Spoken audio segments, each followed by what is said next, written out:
오늘은 초보 투자자도 할 수 있는 채권에 투자하는 방법에 대해 알아보겠습니다. 채권에 대해 많이 들어는 봤는데 직접 투자해 보신 적은 없으시다고요? 개념도 낯설고 아무리 들어도 어렵다 하시는 분들, 제가 오늘 쉽게 설명해 보도록 하겠습니다. 과거에 고액 자산가나 기관 투자자들의 전유물로 여겨졌던 채권 투자가 요즘은 일반 투자자들에게도 인기를 끌고 있는데요. 2022년부터 개인들의 채권 투자 열풍이 전례 없는 기록을 세우면서 지금까지 계속되고 있습니다. 기준금리가 계속 오르고 있고 세간에는 이제 고점을 찍은 것 같아서 더 이상 오르지 않을 것 같다면서 곧 금리 인하 시기가 다가온다고 예상하시는 분들이 많은데요. 이때 이자 소득과 시세 차익을 동시에 얻을 수 있겠다는 개인 투자자들의 판단 때문에 채권 투자에 관심을 많이 가지게 되었다고 합니다. 자, 숫자를 한번 살펴볼까요? 개인이 순매수한 채권 규모가 벌써 지난해 연간 순매수 규모를 뛰어넘었다고 하는데요. 금융투자협회에 따르면 연초 이후 7월 17일까지 총 20조 6천억 원의 채권을 순매수한 것으로 집계되었다고 합니다. 작년 한 해가 20조 6천억 원이었다고 하니까 반년여 만에 같은 규모의 채권을 사들인 셈이니 인기가 대단한 게 느껴지시나요? 오늘은 이 채권 투자할 때 알아두어야 할 주요 사항들을 핵심만 간단히 정리해 보려고 하는데요.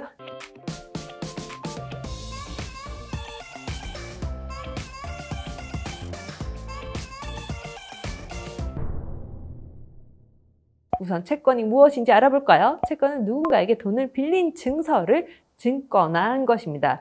증권은 무엇인가요? 투자가 가능한 문서를 말하죠. 중앙정부나 지방정부, 공기업, 금융기관, 회사, 기타 법인들이 정책이나 사업을 시행하기 위해서 자산을 조성하기 위해서 돈을 빌렸으면 정해진 기간 후에 돈을 돌려주겠다는 약속을 채무증서로 만들고 그것을 증권화한 것인데요. 쉽게 말해 사고 파는 빈문서이지만 일반적인 대출과 달리 신뢰할 만한 주체라는 거죠. 그 빈문서를 거래 가능한 유가증권 형태로 만들었다는 거예요. 이렇게 되면 채권을 발행하는 기관 입장에서는 불특정 다수에게 돈을 빌릴 수 있게 되는 것이고, 돈을 빌려준 사람 입장에서는 채권을 사고 팔 수 있게 되는 겁니다. 쉽게 말하면 채권을 사는 것은 돈을 빌려준다는 의미이고, 채권을 발행하는 것은 돈을 빌린다는 의미로 해석할 수 있습니다. 투자자에게 이자로 돈을 상환해주기 때문에 안정적인 투자 수단 중 하나로 잘 알려져 있습니다. 채권과 주식을 비교해보면 투자자의 지위는 채권자와 주주로 나뉠 수 있고요. 채권은 만기가 있는 기한부 증권이지만 주식은 만기가 없습니다. 다만 연구채권이라는 것이 있는데 이것은 기한이 있습니다. 또 채권은 이자 지급의 의무가 있고 주식은 없습니다. 권리로는 채권의 경우 원리금 상환 청구권, 주식은 의결권이라는 것이 있죠. 보통주에 해당되겠죠. 또 특징으로는 채권은 안전하고 기대 수익이 한정되어 있고 주식은 원금 손실의 우려가 있지만 기대 수익이 제한이 없다는 점, 이외에 증권신고서 제출의 의무에도 차이가 있습니다. 주식은 잘 알지만 채권은 모르겠다 하시는 분들은 이 표를 보면 더 이해하기 쉽겠죠? 채권은 발행 주체별로 구분을 할 수가 있는데요. 국채, 지방채, 특수채, 회사채 등이 있는데요. 국채와 지방채는 이름에서도 예상하시겠죠? 정부가 찍어내면 국채, 지방단체, 자치단체가 찍어내면 지방채입니다. 그럼 특수채는 뭘까요? 한국은행이나 특수은행, 공사나 공단에서 찍어내는 것을 특수채라고 말하는데요. 크게 비금융 특수채와 금융 특수채, 이렇게 딱 두 가지로 나뉩니다. 비금융 특수채의 예를 들면 한국전력채권이나 가스공사채권, 수자원 공사채권 등과 같은 비금융권의 특수채가 있는데요. 국가기관의 지원을 받은 공사나 공단의 개념이 강하니까 상대적으로 안정성이 높겠죠. 금융특수채는 산업금융채권이라는 상금채, 중소기업금융채권이라는 중금채, 수출입은행채권이라는 수금채, 수출입채라고 불리고, 농업금융채권은 농금채, 수산금융채권은 수협채 등으로 금융권의 특수한 채권을 말합니다. 요약하면 금융특수채와 비금융특수채는 법률에 의해 설립된 기관이나 정부에서 지급을 보증하는 정부보증채권으로 국공채와 회사채의 중간 성격을 띠고 있습니다. 채권의 수익률은 국채, 특수채, 회사채 순이고 반대로 안정성은 국채, 특수채, 회사채 형태가 됩니다. 여기에서도 하이 리스크, 하이 리턴의 논리가 적용이 되겠죠? 국가가 찍어내는 국채부터 이름도 잘 모르는 기업이 찍어내는 회사채까지 그 스펙트럼은 굉장히 다양한 게 채권인데요. 국가는 안정적이라서 금리가 나가도 사가지만 회사채는 은행이나 예금보다는 더 높은 금리를 제시하기에 사람들이 투자를 하게 되는 겁니다. 국채, 지방채, 특수채는 국공채로 분류해서 상대적으로 안전하고 증권신고서 제출 의미가 있는 반면에 회사채는 회사별로 상환 능력이나 신용의 차이가 있어서 증권신고서 제출 의무가 있다는 점. 채권에 투자하는 방법은 직접 투자하는 것과 간접 투자하는 방법이 있는데요. 첫째, 직접 투자하는 방법입니다. 소위 알채권이라고 표현을 하는데요. 앞서 설명한 국채, 지방채, 회사채 등을 선택해서 매매하는 것입니다.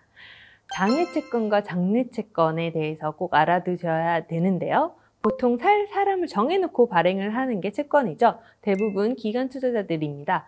채권 투자는 매우 안정적이라는 특성 때문에 기관 투자자라면 쉽게 매도를 안 하려고 할 텐데요. 그래서 일반인 투자자가 볼 수 있는 기회가 많지가 않습니다. 장외채권과 장내채권은 시장에서 나오는 과정을 구분한 것이라고 설명을 할 수가 있는데요. 장외채권은 기관 투자자가 그리고 한국거래소 채권시장, 개인 투자자 이런 과정을 거치고 장내채권은 한국거래소에 상장된 채권을 의미하고 일종의 도매시장으로 표현을 해서 일반인이 접근하기 어려운 채권도 많다는 점을 기억해 두면 좋겠습니다. 반면에 기관 투자자가 증권사, 개인 투자가 이런 식으로 시장에 나오는 채권을 장외 채권 시장이라고 하는데요. 장외 채권은 기관 투자자가 증권사에 내놓은 채권들로 해당 증권사가 대규모로 매입한 뒤에 수수료를 붙여서 고객에게 되파는 방식입니다. 그래서 일반인이 손쉽게 투자할 수 있는 채권들로 소매시장에 비유되고는 합니다. 그래서 보통 초보 투자자들에게는 되도록 직접 투자한다면 장외 채권을 추천하기도 합니다. 장내외 채권을 선택했다면 다음은 단가, 금리, 시기, 등급 등 채권의 특성을 비교해서 종목을 선정해야 하는데요. 운용 자금의 성격, 투자 성향에 따라 얼마나 오래 투자할지, 투자 기간, 장기물인지 단기물인지 금액을 결정합니다.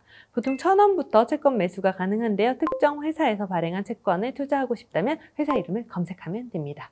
채권을 검색하면 각 채권별 위험도와 등급이 나타나는데요. 신용등급 A등급 이상 최소 BBB 플러스 등급을 추천한다고 합니다. 그 이하는 개인 투자자에게 너무 위험하다는 인식이 있고요. 또 알아둬야 할 개념은 잔존기간입니다. 이건 채권의 만기를 말하는데요. 원금을 다시 되돌려받을 수 있는 시기로 언제를 원하는지 개인의 재무 플랜에 따라 선택하시면 되겠죠. 잊지 말아야 할 것 중에 중요한 것은 채권별로 이자 지급 방법이 다르다는 점. 통상 1개월, 3개월, 6개월 등으로 구분이 됩니다. 이자는 바로 주식 계좌로 들어오기 때문에 현금화가 가능한 것도 알아두시면 좋겠네요. HTS, MTS로 매수하기, 이제 매수하는 단계죠. PC나 모바일로 제공하는 매수 가능 수량 계산기를 통해서 자신이 매수하려는 금액을 적고 입력 완료를 누르면 매수 가능한 채권 숫자가 나오고요. 채권 정보 확인서 정독하고 채권 위험도 설명서 꼼꼼히 읽어보고 동의한다면 매매 버튼을 통해서 주식처럼 바로 매매할 수 있습니다. 자동으로 계산한 예상 수익률은 만기까지 확정적으로 받을 수 있는 수익률을 말하고요. 물론 채권 단가가 오르면 만기 이전에 시장에 중도 매도해서 더 높은 수익을 올릴 수도 있고요. 반대로 채권 단가가 떨어진다면 만기까지 기다렸다가 이자 수익을 다 받을 수 있겠죠. 위험 리스크도 확인해야 합니다. 이때 채권 발행사가 파산하면 원금 회수가 불가능하다는 리스크가 있으니까 신용도를 반드시 따져봐야 합니다. 국내의 신용평가사들은 채권을 부도날 가능성, 신용 이념을 최소화하기 위해서 신용 등급을 매기게 되는 것인데요. 신용 등급에 따라 AAA부터 D까지 18개의 등급으로 구분되고요. 보통 AAA부터 BBB 마이너까지가 투자 적격, 그 이유가 투자 부적격 단계로 평가가 됩니다. 개인 투자자에게는 BBB 플러스 이상 매수를 권한다는 점 앞에서도 말씀드렸죠. 만기는 길수록 이자율이 높기 때문에 긴 것을 선택하는 게 좋은데 이건 투자 전략에 따라 만기 짧은 것만 선택하든지 긴 것만 선택하지 둘 다 선택하는 이런 걸 바벨 전략이라고 하는데 이런 것도 시도해 볼 수가 있습니다. 전문가들은 잔존 만기가 1년 내외 정도로 남은 채권이 은행 예금과 비슷하게 인식되어서 초보 투자자들에게도 유리하다고 조언을 하기도 합니다. 그만큼 안전하다는 거겠죠. 또 동일한 신용등급이라면 채권 수익이 높은 채권을 선택하는 것이 유리하다는 점 상식적으로 이해되시죠? 특히 세금은 또 표면금리에 따라 매겨지기 때문에 표면금리가 낮은 채권을 선택하면 세후 투자 수익률을 높일 수도 있다는 사실도 알고 계시면 좋겠네요. 해외 채권 직접 매수를 혹시 원하신다면 해외 채권은 최소 매수 금액이 $100이고요. 평일 오전 9시부터 오후 4시까지 거래를 할 수 있습니다. 한국 채권과 마찬가지로 하면 되겠죠. 증권사 해외 채권 탭에서 매수 가능한 채권 종류를 확인하고 각 상품의 수익률과 만기, 이자 지급, 주기 등을 확인하면 매수 끝! 이때 해외 채권은 달러로 발행해서 환전해야 하므로 환율과 원화 금액을 따져야 한다는 점을 주의하면 좋겠습니다. 증권사마다 수익률과 만기 등이 다르니까 여러 개 증권사 계좌가 있으시다면 회사별로 비교해서 유리한 걸 활용하면 좋겠습니다. 자, 두 번째 간접 투자, 채권형 펀드와 채권 ETF가 있습니다. 이 두 가지 방식은 각각의 장점, 단점이 있는데요. 우선 직접 투자하는 방식은 투자 금액이 많은 경우에 유리하고요. 이자 소득만 과세하고 매매 차익에 따른 이익은 비과세입니다. 반면 간접 투자할 때는 이자 소득뿐만 아니라 매매 차익에도 과세가 되는데요. 또 채권 가격이 떨어져도 만기까지 투자하면 원금과 이자 회수가 가능하지만 ETF 투자 시에는 매매 타이밍에 따라 원금을 잃을 수도 있다는 점도 주의하면 좋겠습니다. ETF는 뭐니 해도 주식을 사고 파는 것처럼 간편한 거래의 편의성이라는 큰 장점이 있죠. 혹시 ETF에 대해서 1도 모르겠다 혹은 개념이 헷갈린다 하시는 분들은 이 영상에 기초 개념 잘 설명해 드렸으니까 참고하시면 좋겠습니다. 채권형 펀드에 투자하는 것도 초보 투자자들에게 좋을 수 있는데요. 분산해서 투자해서 개별 채권보다는 채권 가격의 변동성이 작기 때문입니다. 최근에는 만기까지 원금이 분양되는 만기 매칭형 ETF 나왔다고 하니까요. 참고하시면 좋겠습니다. 채권의 장점과 투자할 때 유의할 점 다시 한번 정리해 보겠습니다. 채권의 장점으로는 첫째, 확정금리라는 거. 주식은 언제 떨어질지 언제 오를지 모르는 불확실성을 가지고 있는데 채권은 많은 것들이 약속이 된 것처럼 정해져 있습니다. 채권에서 달라지는 것은 시장 가격인데요. 이건 살 때 또 확정이 됩니다. 얼마의 채권을 살면 어느 정도 수익을 얻겠다, 언제 이자가 들어오겠다, 만기에 얼마의 원금이 들어오겠다는 것이 사는 순간 비교적 명확하게 스케줄 되는 것이 큰 장점입니다. 자산 관리에 있어서 현금 흐름 관리는 무엇보다 중요한데요. 채권은 주식과 달리 이런 확정된 금액과 스케줄이 미리 예측과 다음 플랜을 세울 수 있는데 도와준다는 점이 크나큰 장점으로 볼 수 있습니다. 채권의 장점 둘째, 만기 이자를 한 번에 주는 것이 아니라 정기적으로 나눠서 계속 준다는 점입니다. 대표체인 채권들은 3개월마다 이자를 주고요. 미국의 채권형 ETF 같은 경우는 매월 이자 분배금이 나옵니다. 만기에는 원금은 돌려받는 것이고 만기까지 계속 정기적으로 이자를 받는 것이 큰 장점입니다. 주식은 아니지만 마치 배당주처럼 정기적으로 이자를 받을 수 있는 게 매력 포인트겠죠? 유의해야 될 점은 무조건 안전하다고 생각할 수도 있겠지만 한 가지 유의할 점을 분명히 아셔야 됩니다. 바로 부도 리스크입니다. 국가든 회사든 발행기간이 파산하면 휴지가 될 수 있다는 거. 특히 후순위 채권은 일반 채권에 비해서 금리가 높은 편이지만 변제순위가 낮으니까 선순위 채권이 먼저 변제된 후에 원리금 회수가 가능해서 발행기간 파산하면 원금 손실이 발생할 수도 있다는 점. 또 채권은 예금자 보호 대상에서 제외됩니다. 그러니까 우리 스스로 채권 발행기간의 파산 위험을 꼼꼼히 살펴보고 신용등급뿐만 아니라 상품 위험 등급도 확인해야 합니다. 신용평가 회사가 평가한 신용등급뿐만 아니라 판매회사가 별도로 금융상품을 평가한 상품 위험 등급도 꼼꼼히 확인하면 좋겠죠.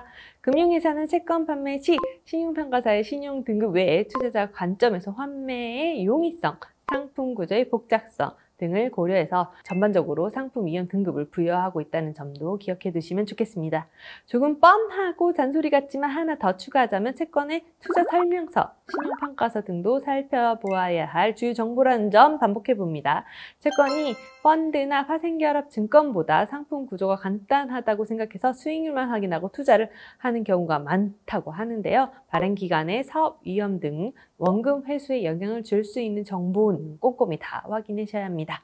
마지막으로 금융회사에서 직접 장외 매수했더라도 해당 채권이 상장이 돼 있다면 HTS나 MTS 등을 통해 장내 매도할 수 있지만 해당 종목의 장내 거래량이 적다면 거래 체결이 매우 어려울 수 있어 유의해야 합니다. ETF 고를 때도 유동성에 대해서 확인해야 된다고 제가 강조를 했었는데요. 마찬가지 개념이겠죠?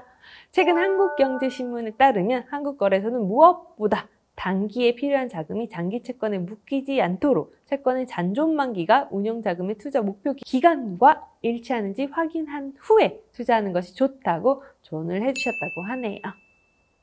워렌 버핏은 어느 채권에 투자했나? 지난 5월 12일 버핏이 투자한 현금 확보를 위한 ETF로 다음과 같은 상품이 있었다고 하는데요. 미국 국채에 투자하는 ETF였다고 하네요. 사실 저도 이 중에 하나 투자하고 있네요. 다행입니다.